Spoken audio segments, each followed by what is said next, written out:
and welcome to Newswatch, your source for all news impacting southeastern Ohio. I'm Anna Azalian. Thanks for joining us. Arraignments continue in Athens today in relation to the death of former Ohio University student Colin Wyant. Wyant died last year at an off-campus fraternity house. Newswatch reporter Ben Schwartz was in the courtroom today and is here now with some updates. Ben? Thank you, Anna. Today at the Athens courthouse, members of Ohio University's former Sigma Pi fraternity were arraigned after being indicted earlier this week by an Athens County grand jury. Today's arraignments involved former Sigma Pi members Zachary Herskovitz, Colin McLaughlin, and former fraternity president Elijah Wahib. They all pled not guilty. Yesterday, former fraternity members Saxon Angel Perez and Dominic Figliola, along with James Wank of the Silver Serpent Exotic Gift Shop in Athens, were also arraigned. Wank allegedly sold nitrous oxide to Corbin Gustafson, another former fraternity member set to be arraigned tomorrow, which allegedly contributed to Wyant's death. According to a press release from Athens County Prosecutor Keller Blackburn's office, Gustafson, who is charged with reckless homicide, is the lone defendant set to be arraigned tomorrow. Colin Wyant's parents were present in the courtroom today as well. They say the only thing they're looking for is answers. Nobody wins, right?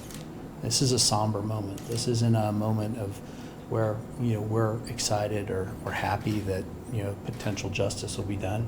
Not at all, not in the least. So no, that's never even crossed our minds.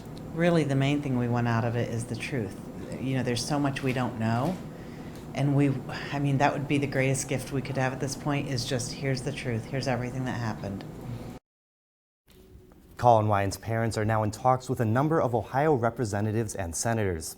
They said they've been working with State Representative Jay Edwards in an attempt to pass Colin's law. The law would require universities to release all reports of misconduct from fraternities every 6 months. Back to you, Anna. Thanks, Ben. And now over to Michaela with weather.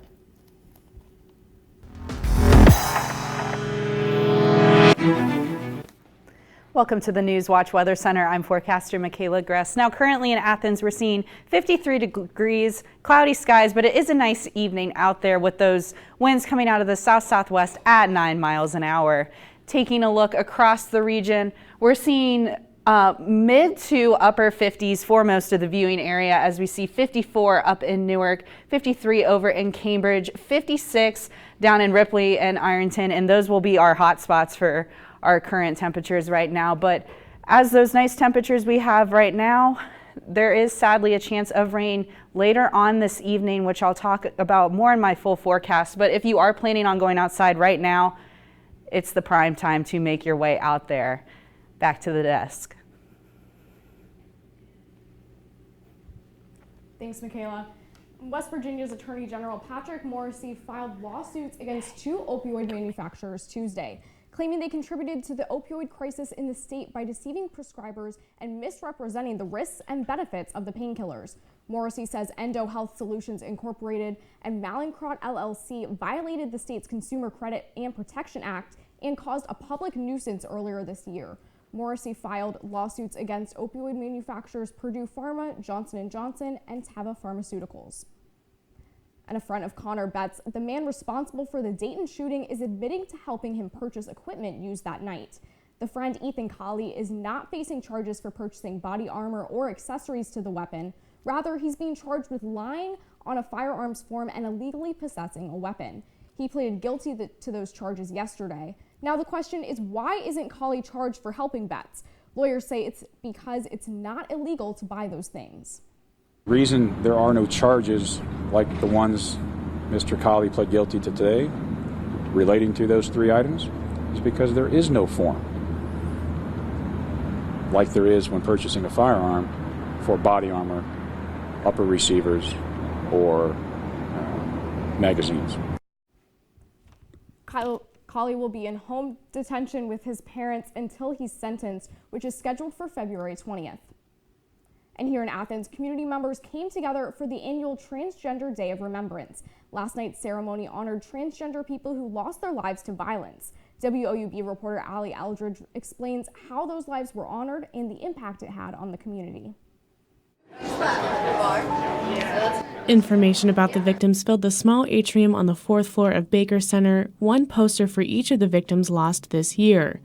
According to the Human Rights Campaign, in 2019, at least 22 transgender or gender non-conforming people were killed in the U.S. in 2019. A disproportionately higher number of those killed were victims of color. The HRC says this is because of racism, sexism, and transphobia can leave trans women of color especially vulnerable.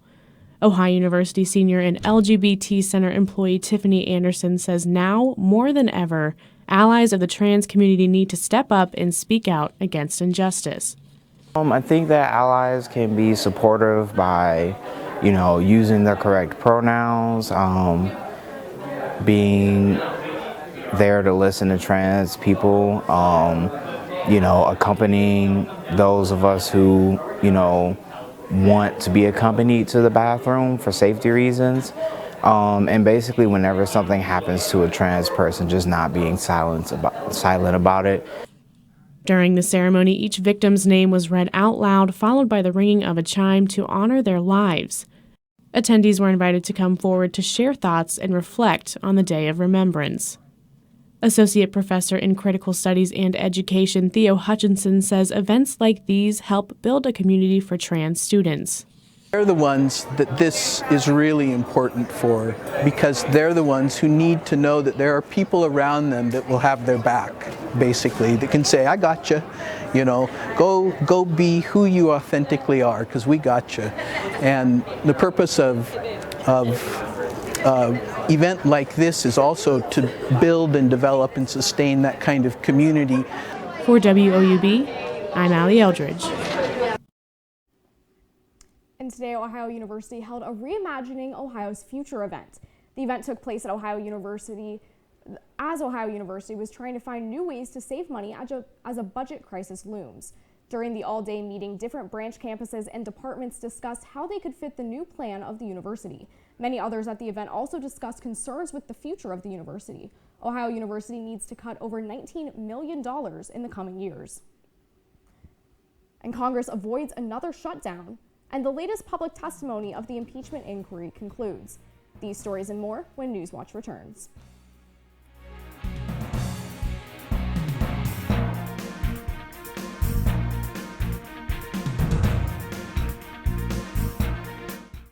A hidden world of vulnerable creatures. I could not believe this species existed. Now, researchers are tracking them with new technology. We're able to see how that whale is engaging with the environment. And before, there's no way that we could have seen that. Can understanding their secret lives help save them before it's too late? You get millions and millions of photographs. You suddenly see things for the first time. Animal espionage on Nova.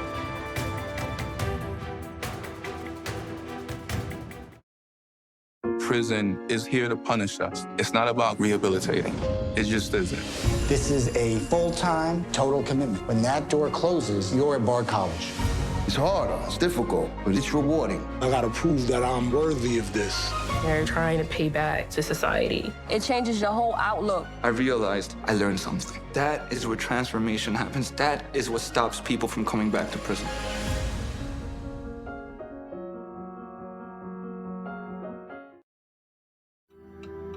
Word came to me late one night that a young woman was very ill. I started early next morning, the mercury down to 20 degrees below zero, and rode 6 miles to her house. Meet the first Native American doctor and the women who follow in her footsteps.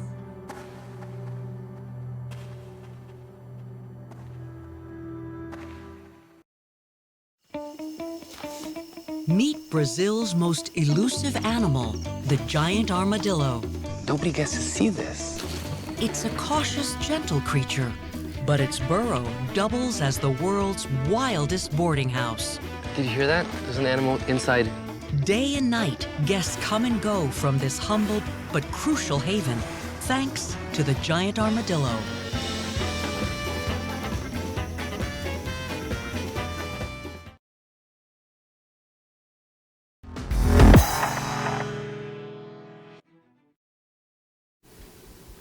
It was another big day on Capitol Hill as two new witnesses answer questions from the House Intelligence Committee in the impeachment inquiry into President Donald Trump. Both witnesses faced tough questions and laid out new details in the investigation. Steve Nanas has the details. Two new witnesses offering new details in the ongoing impeachment inquiry into President Donald Trump. Fiona Hill, a former top Russia advisor for the White House, pushing back on a claim made by some Republicans that it was Ukraine, not Russia, that interfered in the 2016 election. This is a fictional narrative that has been perpetrated and propagated by the Russian security services themselves. She also urged lawmakers to be prepared for similar action from Russians in the next election.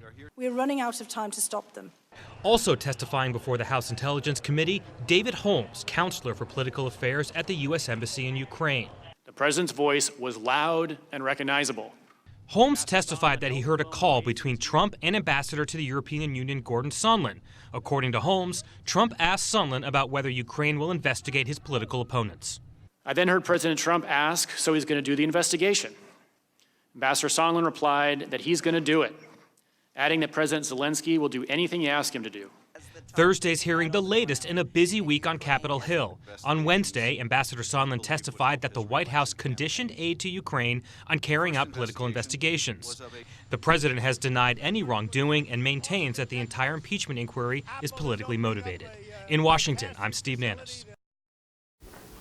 Today's hearings are believed to be the last public testimony. Next, the House committee will write a report of the testimonies and send it to the House Judiciary Committee.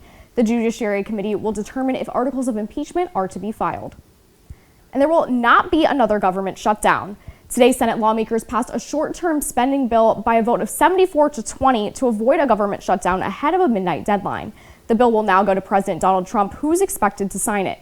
Earlier in the week, the House passed a short-term funding bill to extend funding through December 20th. Lawmakers still haven't reached a bipartisan agreement on the 12 regular annual appropriations bills needed to fund the government. And overseas, Israel's Attorney General unveiled bribery and breach of trust charges against Benjamin Netanyahu today.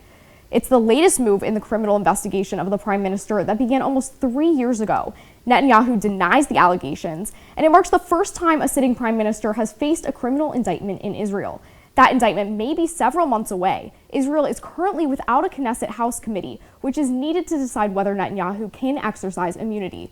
A reforming of Israel's dissolved legislative body may not happen until April or May.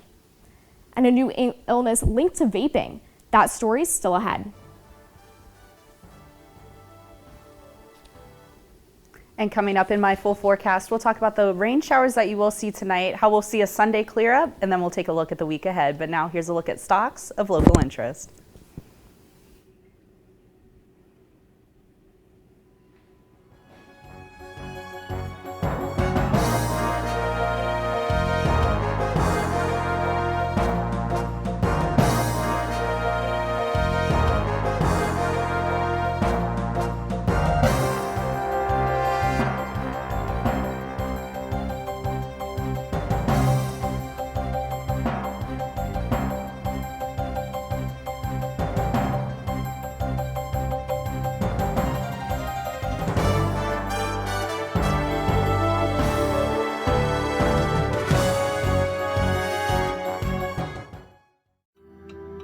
Word came to me late one night that a young woman was very ill.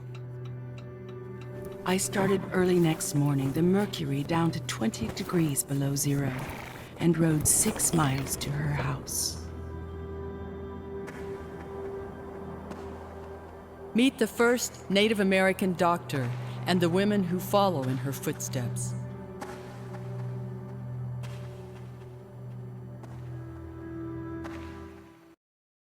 Prison is here to punish us. It's not about rehabilitating. It just isn't. This is a full-time, total commitment. When that door closes, you're at Bar College. It's hard, it's difficult, but it's rewarding. I gotta prove that I'm worthy of this. They're trying to pay back to society. It changes your whole outlook. I realized I learned something. That is where transformation happens. That is what stops people from coming back to prison.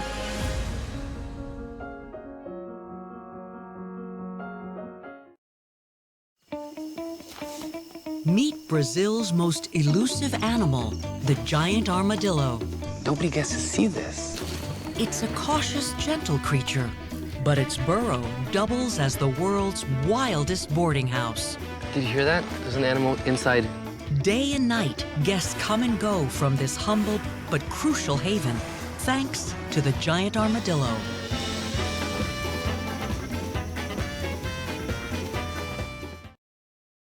A hidden world of vulnerable creatures. I could not believe this species existed. Now, researchers are tracking them with new technology.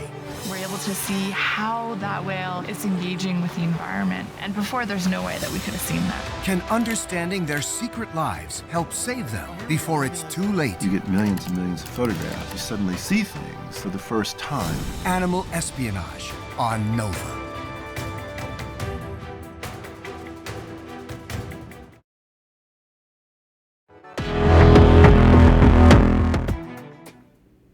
Welcome to the Newswatch Weather Center. I'm forecaster Michaela Gross. Now currently we're looking at 53 degrees outside. It is cloudy, but it is a very nice evening out there. So if you have any plans, make sure that you're going out right about at this time. Taking a look across the region, we're seeing mid to upper 50s for most of the viewing area. We see 56 down in Ripley and in Ironton as our hot spots. Up in Newark, we're looking at 54 degrees, and over in New Lexington, we're seeing 54 as well. So overall, absolutely gorgeous out there right now. Now taking a look at the Precip Cast, we're seeing this cold front that's going to be making its way through Ohio in the next couple of hours, which will bring the potential for some precipitation to move through southern Ohio tonight. And looking into tomorrow, we see that clear spot right over Ohio. As the cold front goes through, it's going to bring those rain showers with it. So tomorrow morning, there will be the potential for some rain showers, but as we go throughout the day, it'll turn into some partly cloudy conditions. And into tomorrow, as I said, it's going to be a very nice day after we hit the morning hours. Now taking a look at tonight, we're seeing 44 degrees, light rain. It will be cooler temperatures with those winds coming out of the southwest at 5 to 10 miles an hour. As we take a look at tomorrow, bus stop forecast, we're looking at 45 degrees at 8 a.m. There is the chance for rain, as I said, as that cold front is coming through. Taking a look at noon, that cold front will make its way through, and we'll see 44 degrees with partly cloudy skies. So those rain showers will probably be gone by that time. And as we look at 4 o'clock, 45 degrees and still partly cloudy skies. Taking a look at tomorrow as a whole, 47 degrees here in Athens, morning showers, partly cloudy skies with those winds coming out of the northwest at 5 to 10 miles an hour. And tomorrow across the region, we're seeing a little bit warmer temperatures than what we did see today. We're seeing Ironton will hit the 50s tomorrow. Cambridge is going to sit at 45 degrees. And over in New Martinsville, we're seeing 51 degrees. So that'll be our hot spot for tomorrow. And as we take a look at the 7-day forecast, taking a look at Saturday, we are seeing the potential for some more showers in the morning and throughout the day on Saturday. But taking a look at Sunday, if you do have any errands to run, I would suggest to probably go on Sunday if you're making any weekend plans, Taking a look at Monday, we're looking at 51 degrees, partly cloudy conditions. And take a look at Tuesday, 55, partly cloudy conditions. Again, it will begin to warm up here in the next couple of days. And taking a look at Wednesday, we're seeing 52 degrees. And as we look at Thursday, just in time for Thanksgiving, we are seeing some cloudy skies. As of right now, not the potential for any rain, but I mean, that forecast could change in the next couple of days. But just looking at the weekend, it's going to be showers for most of the weekend, Anna. And then taking a look at Sunday, it's going to be absolutely beautiful outside. So if you have any plans, plan them for Sunday. And so people, some people like to take a couple days off work or school, make those vacation plans around Thanksgiving, those travel plans early. Mm-hmm. So Sunday kind of sounds like if they can do it then, that's the nice day for travel. Oh yes, it will be. Awesome. Thanks, Michaela. Toddlers and infants. The answer might surprise you. In today's Health Minute, Meredith Wood brings us the latest numbers on our children's health. You might want to rethink some of the things you reach for when it comes to feeding your kids. According to a new analysis of national data, 98% of toddlers and 2/3 of infants consume added sugar in their daily diets, which, as far as the American Heart Association is concerned, is 98% too many. It recommends children under the age of 2 stay away from all added sugars, including sweeteners that don't occur naturally in food. According to the analysis, on average, infants consumed 1 teaspoon of added sugar per day, while toddlers consumed about 6 teaspoons per day. For infants, that often comes from yogurt and baby snacks or sweets. Toddlers got much of their extra sugar from fruit drinks and bakery sweets. The National Institute of Health says children who consume added sugar can see some negative health conditions like cavities, asthma, and obesity. For today's Health Minute, I'm Mandy Gaither. Vaping could cause a different kind of damage to the lungs. The Canadian Medical Association Journal published a study Wednesday that included multiple conditions, including one dubbed popcorn lung. The researchers published the story after looking into a case involving an Ontario teenager. The teen was placed on life support after officials say he suffered a severe vaping-related illness in line with popcorn lung. The popcorn lung got its name after factory workers developed it from breathing in chemicals found on buttery or caramel-like flavors. Doctors point to this case as proof more research needs to be conducted into vaping-related illnesses. Hello, I'm Jack Demler, and when Newswatch returns, I will have live updates on Ohio men's basketball game against nationally ranked Baylor and Ohio volleyball's first game in the MAC tournament. All that and more when Newswatch returns. But first, stay tuned to WOUB for these upcoming television stations.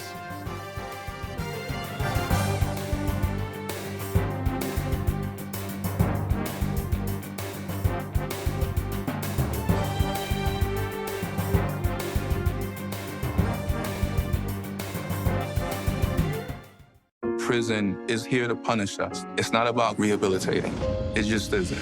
This is a full-time, total commitment. When that door closes, you're at Bard College. It's hard, it's difficult, but it's rewarding. I gotta prove that I'm worthy of this. They're trying to pay back to society. It changes your whole outlook. I realized I learned something. That is where transformation happens. That is what stops people from coming back to prison.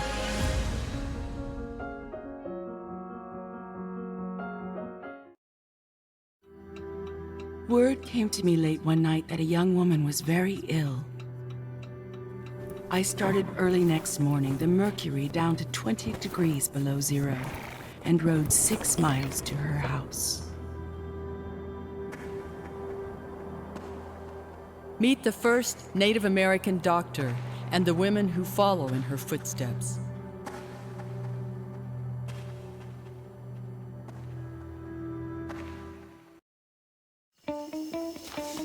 Meet Brazil's most elusive animal, the giant armadillo. Nobody gets to see this. It's a cautious, gentle creature, but its burrow doubles as the world's wildest boarding house. Did you hear that? There's an animal inside. Day and night, guests come and go from this humble but crucial haven, thanks to the giant armadillo.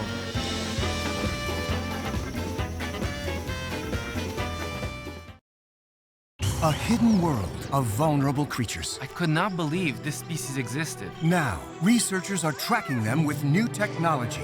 We're able to see how that whale is engaging with the environment. And before, there's no way that we could have seen that. Can understanding their secret lives help save them before it's too late? You get millions and millions of photographs. You suddenly see things for the first time. Animal espionage on Nova.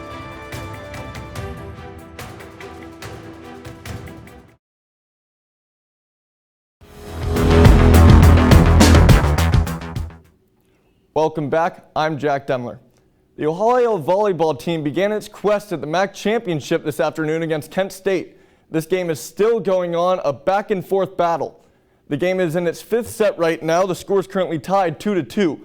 Ohio won the 1st and 3rd set, but Kent evened things up at 2 with a win in the 4th set. Ohio trying to win the 5th set to keep their season alive. If the Bobcats win, they'll play Ball State in the semifinals tomorrow at 4:30. While the Ohio volleyball team plays in the frozen tundra that is Northern Ohio, the Ohio men's basketball team is playing in Florida in the Myrtle Beach Invitational. Ohio taking on nationally ranked Baylor today. This game just went final. Ohio loses their second straight game, but to their credit, hung in with one of the better teams in the country. Ben Roderick, the 2018 Ohio Gatorade Player of the Year, made his highly anticipated debut as he scored 9 points off the bench. Sticking with basketball, the Ohio women's basketball team gears up for their next game. Following an exciting victory over Ohio State, the Bobcats place all their focus on Incarnate Word. Wanted to win really bad. I mean, we got up, we got excited. I wouldn't say we lost focus, but we kind of lost our edge for a minute, and then a couple turnovers, and they're right back in the game, and we're like, either we're going to win this or we're going to lose this, and losing is not our option, so we just kind of drew the line there. We focus on each game at a time, so after Marshall, we started talking about Ohio State. We said we wanted to win. We came out and got it, so I mean, that moment was just great. It felt good. We certainly have a one-game-at-a-time approach, and we've never gotten too excited or too disappointed. We just try to get ready for the next game. The Ohio football team has themselves a new all-time leading scorer. Kicker Louis Zervos made Ohio history as he recorded his 410th career point against Bowling Green, passing Matt Weller.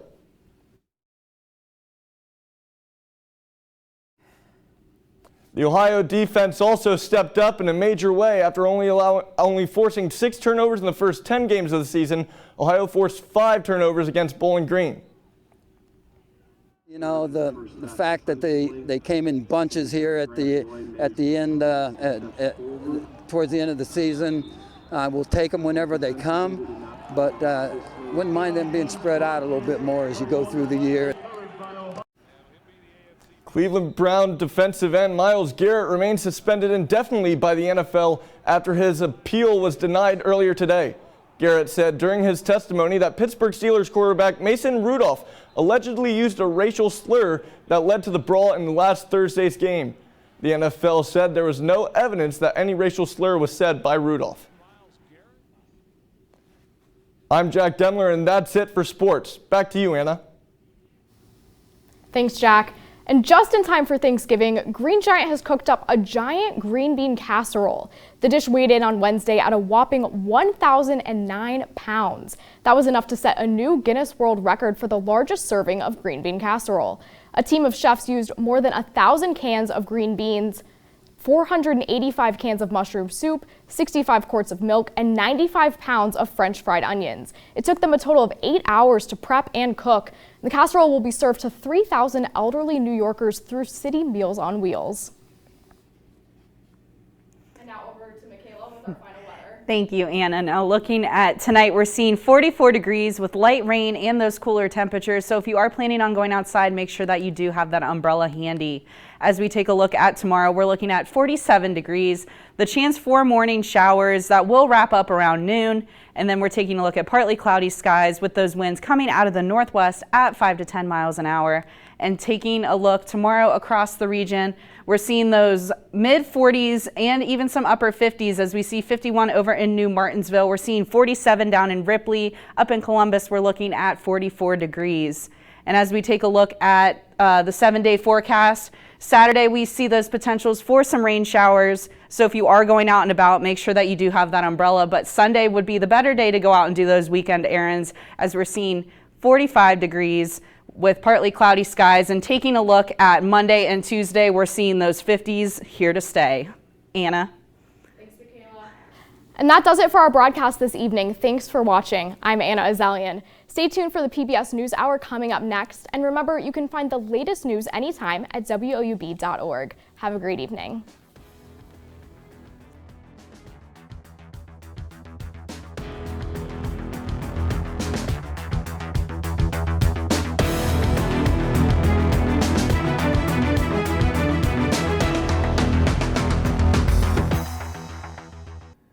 What's up? My name is Joseph Hennessy. I am the host of the 21st season of Gridiron Glory. Make sure to tune in every Friday night on WOUB at 11:30 p.m. and make sure to keep up with all of our social media. Remember, there's nothing better than Friday nights and Gridiron Glory.